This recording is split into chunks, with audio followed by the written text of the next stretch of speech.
안녕하세요. 책 읽어주는 에셀 강미경입니다.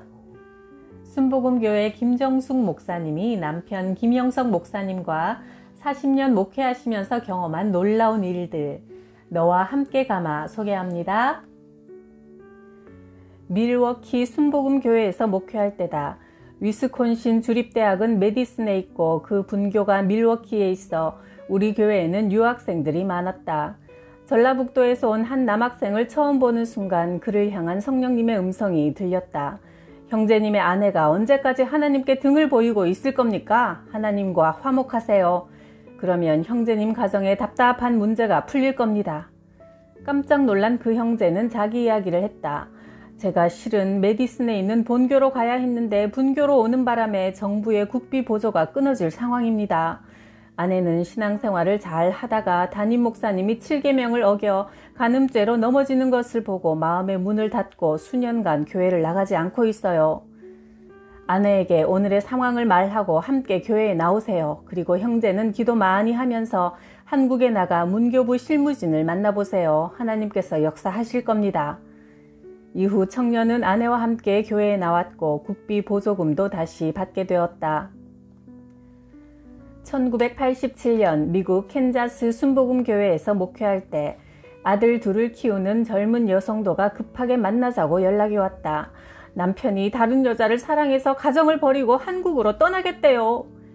그 자매를 위해 기도하던 중 그 남편을 만나라는 감동을 주셨다. 다음 날 아침 일찍 그 남편의 사업장을 찾아갔다. 간단하게 기도하고 직선적으로 말했다. 언제 그 여인을 정리하겠습니까? 기도 중에 하나님께서 보내시어 왔습니다.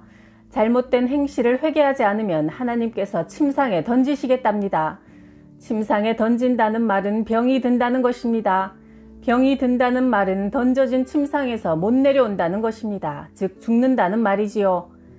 그러자 그는 사색이 되어 아무 말도 하지 못했다. 하나님이 기뻐하시는 삶을 살도록 힘주시기를 뜨겁게 기도하고 돌아온 후 그 가정의 문제는 깨끗하게 정리되어 화목해졌고 부부는 교회에서도 열심히 주님을 섬겼다. 회개의 열매로 하나님은 예쁜 딸을 주셔서 온 교회의 기쁨이 되었다. 어느 날 꿈을 꾸었는데 강대상에 선 남편 목사님이 화를 내며 성가대석을 향해 탬버린을 냅다 집어던졌다. 성가대원 중에서 하나님이 싫어하시는 일을 한 사람이 있구나. 기도하며 살피기 시작하던 토요일 밤 초인종이 울렸다. 낯선 여인이 사택으로 찾아왔다. 김유미가 이 교회 다니죠? 집을 알려주세요. 내 남편이 그년과 도망을 갔어요. 내가 앞장서서 자매의 집으로 가보니 주차장에 그 자매의 차가 없었다. 우리는 한참 기다렸지만 자매는 돌아오지 않았다. 이튿날 주일 아침 유미 자매가 교회로 들어올 때 조용히 불렀다. 어젯밤 어디 있었니? 친구 집에 있었어요. 솔직히 말해봐. 왜 사모님은 저를 못 믿으세요? 자매는 억울하다며 눈물을 보였다. 그런데 잠시 후 낯선 남자가 교회로 왔다. 직감적으로 어제 저녁에 찾아왔던 부인의 남편임을 알았다. 유미에게 말했다. 오늘 성가대 앉지 마라. 하나님께서 다 알려주셨으니 기회가 있을 때 회개해라 하니 결국 자매는 시인했다.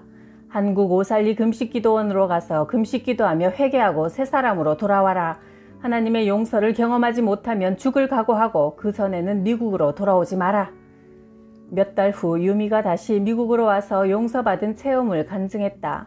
제가 오살리 기도원에서 금식기도하다가 신앙 상담을 받으러 갔어요. 그런데 여전도사님이 저를 보자마자 예수님의 이름으로 명한다. 음란 마귀는 당장 나가! 하는데 그 자리에서 제가 쓰러진 후 자유해졌어요. 그 전도사님은 제가 들어올 때 온몸에 알록달록한 비단 구렁이를 감고 들어서는 모습을 보고 나가라고 명령하셨대요. 그 후 직장을 구하여 다른 곳으로 떠난 유미 자매는 하나님 앞에서 깨끗한 삶을 살겠노라 결단했다. 시카고 외곽에 있는 샴버그에서 목회할 때 새 자동차가 급하게 필요했다. 교회에 있는 낡고 오래된 작은 차는 시동이 자주 꺼져 도로 중간에서 멈추곤 해 위험했다. 하나님 아버지 발을 주세요. 발이 있어야 신방도 하고 일할 수 있어요. 그때 한인마켓인 팔도식품에서 경품 잔치를 하는데 1등이 현대 엑셀 승용차였다. 식품 $30를 구매하면 티켓을 한 장씩 주었다. 경품 뽑기가 시작되었다. 1등 7063번 계십니까? 할렐루야, 우리가 당첨되었다. 그동안 교회 광고를 신문에 내고 싶어도 비용이 비싸서 못했는데 자동차가 당첨되자 3대 일간지 신문 기자들이 자동차 앞에 남편을 세워놓고 사진을 찍고는 교회 안내까지 자세하게 실어주었다. 나는 LA 외곽에 있는 은혜기도원에 자주 가서 철야 기도를 했다. 한국인뿐 아니라 여러 민족 성도들이 올라와 기도의 함성은 산 정상에서 아래로 퍼져나갔다. 하나님께 마음을 집중하며 기도하는 중 조용하게 주님의 음성이 들렸다. 종아, 집을 선물로 주마. 지금 곧 매입하라. 저는 아무 준비도 없지만 아버지께서 주시면 감사히 받겠습니다. 그렇게 말씀드리고 일을 행하실 하나님을 기대하며 내려왔다. 다음 날 신집사님 가정에서 맛있는 저녁을 대접받고 이야기를 나누는데 집사님이 봉투를 하나 내밀었다. 1만 달러예요. 생전 처음 만져보는 큰돈 1,000만 원이었다. 그 순간 주님께서 집을 사라고 했던 음성이 생각났다. 부동산 일을 하는 집사님의 주선으로 미국 오렌지 카운티 플로튼에 18만 달러짜리 콘도를 사게 되었고 1만 달러로 보증금을 내고 17만 달러는 은행 융자를 받았다. 하나님 은혜로 미국에서 처음으로 집을 가지게 되었다. 고속도로가 가까워 어디든 쉽게 다닐 수 있는 교통이 좋은 곳이었다. 서울 여의도 순복음교회에서는 1년에 한 번씩 선교대회를 열어 선교사들을 초청했다. 남편은 기도하여 비행기표를 받으면 보내주겠다고 했다.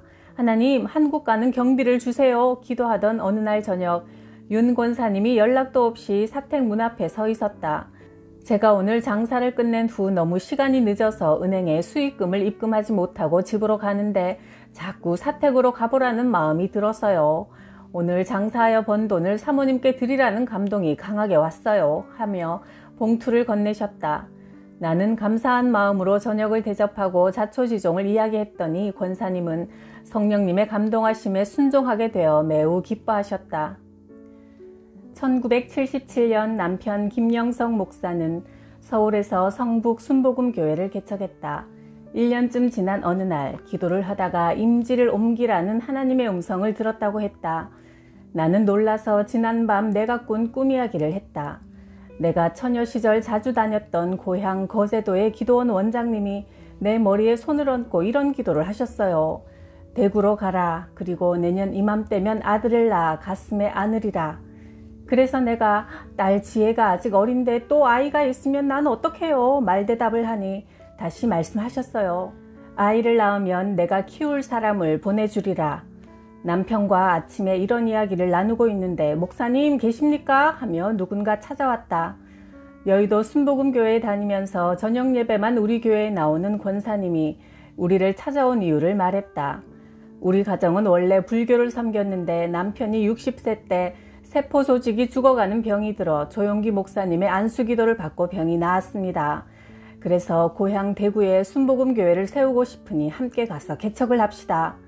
그동안 저녁 예배에 참석하면서 목사님을 쭉 지켜보았는데 얼마 전 설교 중 마침 정전이 되었을 때 목사님이 전혀 당황하지 않으시고 설교는 제가 하니 불이 없어도 여러분은 듣기만 하면 됩니다 라고 하시며 흔들림 없이 설교를 이어가시는 모습을 보고 함께 개척해도 되겠구나 하는 신뢰가 생겼습니다. 남편과 대구 이야기를 나눈 지 불과 몇 시간 후에 우리는 실제로 대구 이야기를 듣고 있었다. 우리는 하나님의 섭리를 느끼며 순종하여 대구로 갔다. 1978년 대구 봉덕동에 대구 순복음 제1교회가 세워졌다. 서울에서 대구로 오기 전 꿈에서 받은 예언처럼 태중에 아기가 생겼다. 남편은 내가 아직 젊을 때 장기 금식 기도를 해서 능력 있는 종이 되어야겠다며 30일을 작정하고 오살리 금식 기도원에 들어갔다. 딸 지혜는 업어달라고 보채고 나는 심한 입덧으로 몸은 말라갔지만 개척교회 예배와 신방을 모두 내가 맡아야 했다. 지쳐있던 어느 날 지나가던 할머니 한 분이 들어오셨다. 내가 아들과 둘이 살다가 아들이 군대에 갔어요. 제대할 때까지만 아기를 봐줄 테니 밥만 먹여주시오. 예언의 말씀대로 하나님은 아이와 키울 사람을 모두 보내주신 것이다. 나는 하나님의 약속을 믿고 사람들에게 뱃속 아기가 아들이라고 선포하며 다녔다. 시어머니는 딸 둘을 낳았으니 세 번째도 딸이기 쉬운데 큰소리 친다고 나무라셨다. 1979년 대구 제1산부인과에서 출산을 했다. 간호사가 아들입니다 하는 소리를 듣는 순간 나는 속으로 외쳤다. 주님, 그러실 줄 알았습니다. 1975년 강원도 횡성군 초원감리교회에서 목회할 때였다.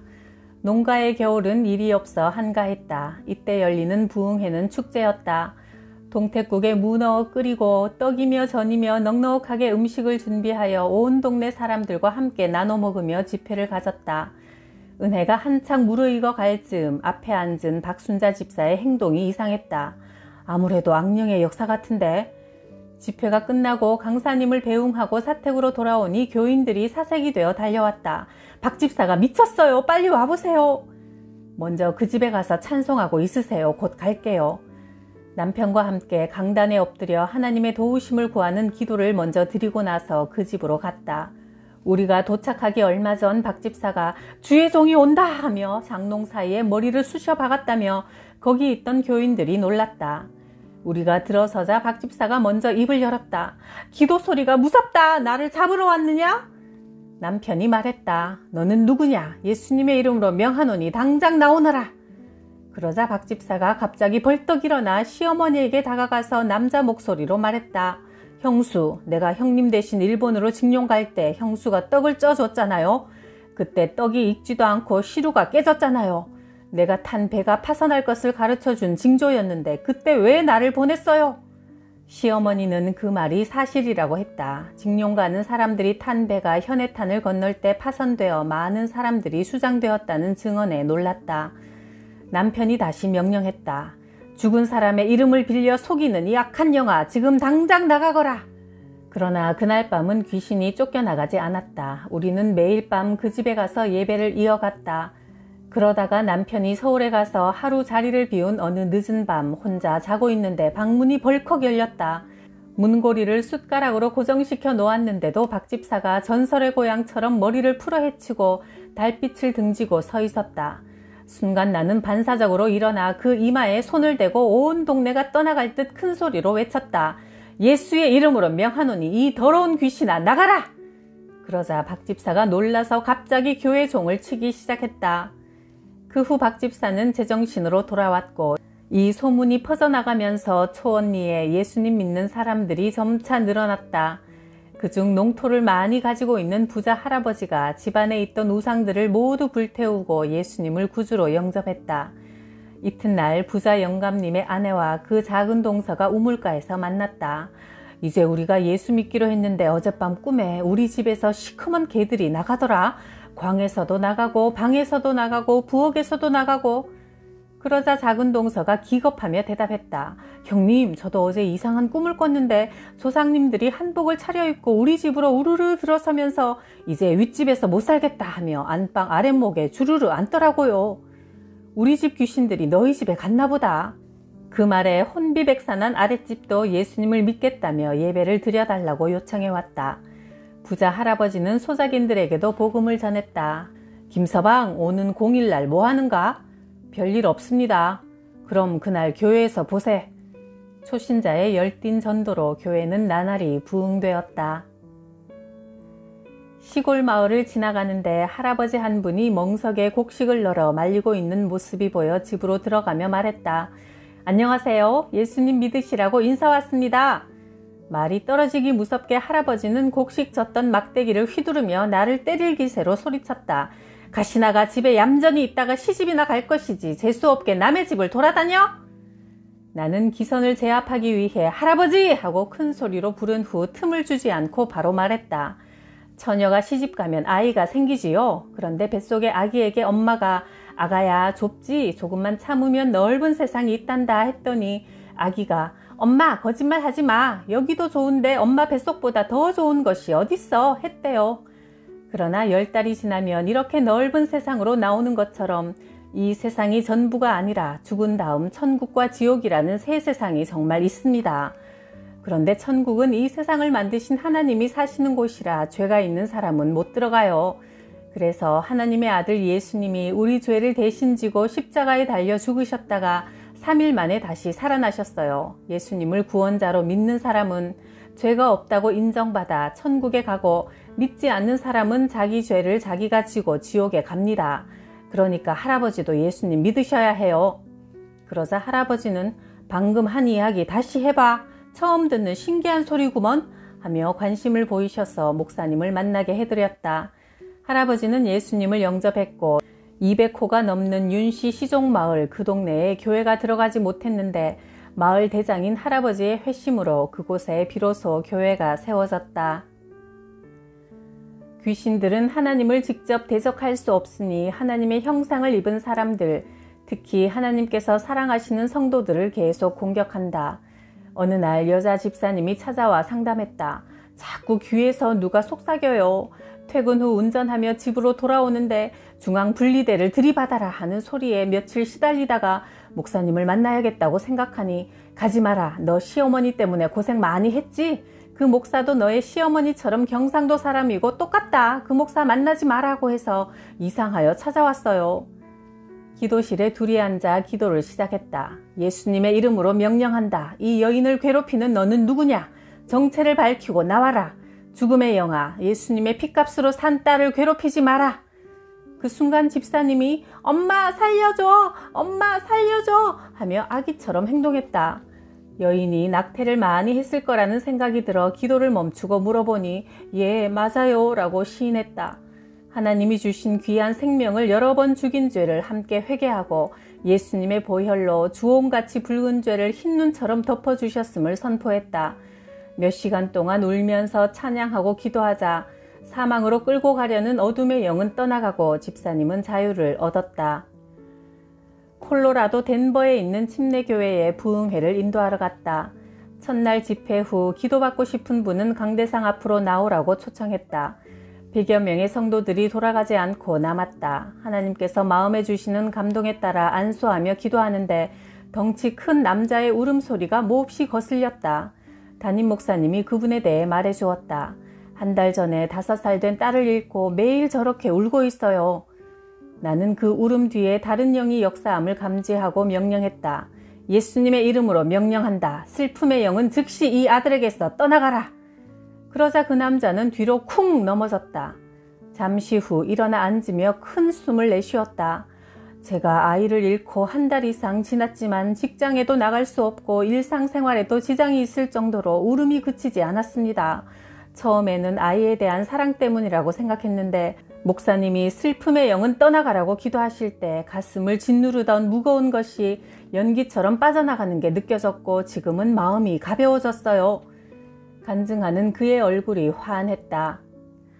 학교 교사로 있던 여성도가 신방을 부탁했다. 제가 사실은 얼마 전 점집에 가서 점을 봤어요. 점괘를 믿고 학교에 사표를 냈는데 이후 신문사 국장으로 잘 있던 남편도 갑자기 실업자가 되었어요. 예배하고 기도드리는 가운데 교회에 나오지 않는 그의 남편에게 이런 말씀이 선포되었다. 너 자살하려고 하는구나. 죽지 말고 예수를 믿어라. 네 인생을 내가 인도하리라. 그 남편이 깜짝 놀랐다. 사실 너무 힘이 들어 아무에게도 말하지 않고 조용히 생을 끝내려고 마음먹고 있었습니다. 그는 예수님을 영접했고 아내와 함께 교회에 나오기 시작했다.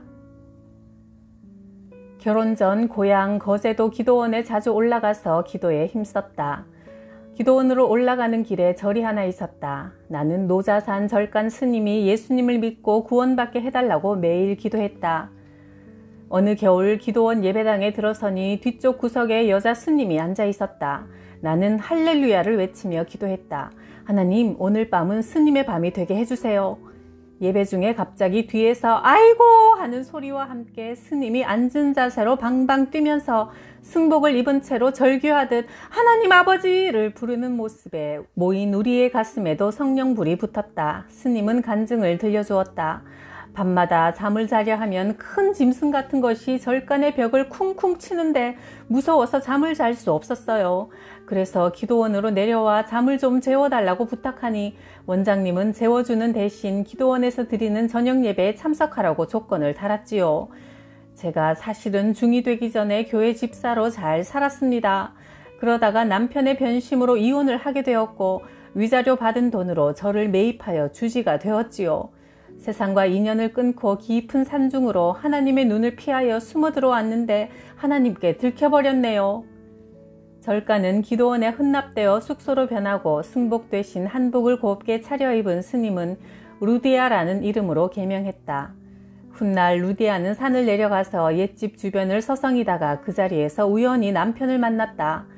남편은 아내를 찾아 방방곡곡 다녀도 찾을 수가 없어 예전에 살던 집을 한 번 더 보고 싶어 찾아갔는데 그곳에서 루디아를 영화처럼 만난 것이다. 소설 같은 실화, 이 모든 것은 하나님이 연출하신 드라마였다. 내가 신학교에 다니던 1973년 30살 된 젊은 아가씨가 교회에 나왔다. 말도 없고 도무지 물을 싫어해 씻지도 않는다니 악령에 사로잡힌 것 같았다. 저녁 예배 시간 갑자기 목사님이 그 아가씨를 향해 위험 있는 목소리로 명령했다. 예수의 이름으로 명하노니 당장 나오라. 그녀가 갑자기 괴성을 지르며 난폭해졌다. 너의 이름이 무엇이냐? 정체를 밝혀라. 나는 혜진이인데 너는 누구냐? 혜진이는 아가씨의 이름이 아니었다. 곁에 있던 아가씨의 어머니가 놀라면서 말했다. 얘가 태어나기 전에 처녀로 한강에 빠져 죽은 고모의 이름이 혜진이에요. 목사님이 다시 선포했다. 고모의 이름으로 위장한 사망의 영은 예수 이름으로 명령하니 떠날지어다. 이제 들켜버렸으니 나갑니다 하더니 아가씨는 축 늘어져 한참 누워있다가 일어났다. 그때 놀라운 일이 벌어졌다. 그녀가 일어나자마자 우물가로 달려가 매서운 겨울이었음에도 아랑곳 없이 몸을 씻었다. 그 모습을 본 나는 무척 충격을 받았고 귀신을 내쫓을 만큼 강한 영역으로 무장하지 않으면 신학교를 졸업해도 소용없겠다는 생각이 들어 더욱 많이 기도에 힘쓰게 되었다. 어린 시절 거제도에서 살 때 가끔 비행기가 굉음을 내며 지나가면 하나님 아버지 나도 비행기 태워주세요. 이 섬촌을 벗어나 새로운 세계를 보고 싶어요. 복음 들고 세계를 비행하게 해주세요. 간절히 기도하곤 했다. 세월이 흘러 1977년 대구에서 목회할 때 소녀 시절 외로울 때마다 찾아갔던 거제도 기도원에 오랜만에 다시 가보았더니 아직도 전화기가 없었다. 기도원에 전화기를 놓아드리니 원장님이 안수기도를 해주셨다. 하나님께서 이 가정을 미국으로 보낼 테니 기도로 준비하세요. 그 후 어느 날 남편이 말했다. 오늘 새벽기도 중에 미국으로 떠날 준비를 하라고 하셨어. 우리는 미국에 아무런 연고가 없었다. 과연 어떤 방법으로 하나님이 인도하실지 궁금했다. 얼마 후 미국에 있는 윤 목사님이 한국에 오셨다가 우리 교회에서 설교를 하게 되었다. 그분과는 같은 대구 지방의 소속이어서 친분이 있었는데 이야기가 오가는 중에 미국으로 돌아가면 초청장을 보내겠다고 하셨다.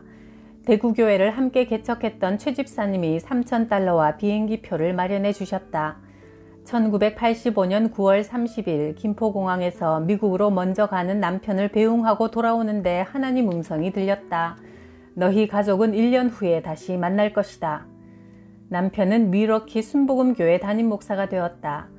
그 당시 많은 목사님들이 먼저 가서 영주권을 받고 가족 초청을 하려면 3년 이상 걸렸는데 남편은 영주권을 신청할 때 변호사를 통해 가족 모두 함께 신청하여 하나님께서 말씀하신 대로 1년 만에 가족 모두를 데려올 수 있었다. 하나님의 일하심은 한치의 오차가 없이 정확했다.